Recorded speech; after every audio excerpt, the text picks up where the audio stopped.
एक बार ठाकुर जी की पाग बांध रहे थे, ठाकुर जी का श्रृंगार कर रहे थे, तो पाग बांधते बांधते ठाकुर जी कभी कभी खेलते हैं अपने श्रृंगारियों के साथ, जो ठाकुर जी की सेवा करते हैं उनके संग ठाकुर जी खूब खेलते हैं। तो हरिराम व्यास जी के संग ठाकुर जी खेल रहे थे। कैसे? वो पाग बांधे और जैसे ही पाग बांध करके पाग के ऊपर सिरपेच लगाने के लिए नीचे सिरपेच उठावे, इतने में क्या देखें कि पाग ढीली हो गई, पूरी मुंह पे आ गई, नीचे गिर गई।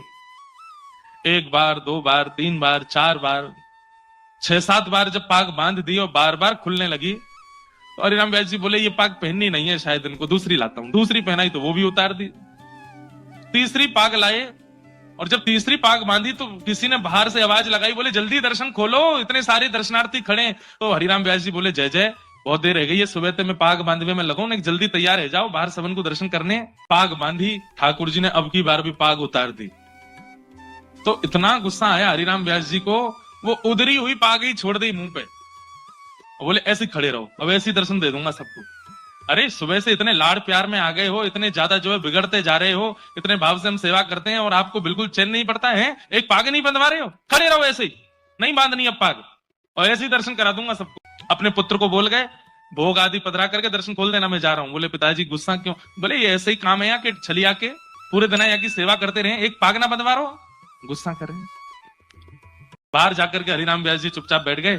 थोड़ी देर बाद भोग प्रसाद होने के बाद जैसे ही पर्दा खुले, आहा, लोग बाग जय जयकार करने लगे, मनोहर झांकी, मधुर झांकी, आहा, आज ठाकुर जी कितने सुंदर लग रहे हैं, आज ठाकुर जी कितने प्यारे लग रहे हैं। तो हरिराम व्यास जी बोले ये लोग मुझ पे व्यंग कस रहे हैं, ये लोग जरूर मेरे ऊपर व्यंग कस रहे हैं, टेढ़ी मेढ़ी पाग है, पाग पूरी खुल गई है, तो मुझ पे व्यंग मार रहे हैं कि देखो आज कितने बढ़िया ठाकुर जी सजे।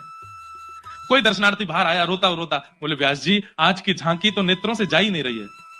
बोले सच बता? बोले और नहीं। बोले उधरी वही पाग में तुमको बड़ी बढ़िया लग रहे हैं ठाकुर जी। बोले उधरी वही पाग, आज ना तो मुख दिख रहा है, ना चरण दिख रहे हैं, ना हाथ दिख रहे हैं, आज तो दृष्टि पाग पे ही अटकी भैया, इतनी सुंदर पाग ठाकुर जी पहन के खड़े। भीतर जाकर के जैसे हरिराम व्यास जी ने देखा तो क्या पाया, आज इतनी सुंदर पाग और उस सुंदर पाग के ऊपर 10-15 मोर पंख ऐसे लटका करके ठाकुर जी ने इतनी सुंदर पाग। पुत्र को बुलाया, हरिराम व्यास जी बोले तूने बांधी पाग? बोले नहीं पिताजी, आप जैसी छोड़ गए थे वैसी थी, पता नहीं कैसे बांध ली। तुरंत हरिराम व्यास जी के नेत्र बंद हो गए और नेत्र बंद होते ही मन में झांकी प्रकट हुई, क्या कि मैं तो उधरी भाई पाग छोड़ के बाहर चलोगे और गुस्सा में। तब प्रिया जी, तब किशोरी जी आई और किशोरी जी ने आकर के देखी है ऐसे बुरे बाबड़े से बन के खड़े हो ठाकुर जी, पाग क्यों नहीं बांधी? बोले आज मोए आपके हाथन से बदवावे को मनो, या हमारे हरिराम व्यास को परेशान कर रहे हो, अब आप आए गई हो, अब आप ही बांधो। तो आज की पाग किशोरी जी ने बांधी है ठाकुर जी को, इसलिए इतनी सुंदर लग रही है।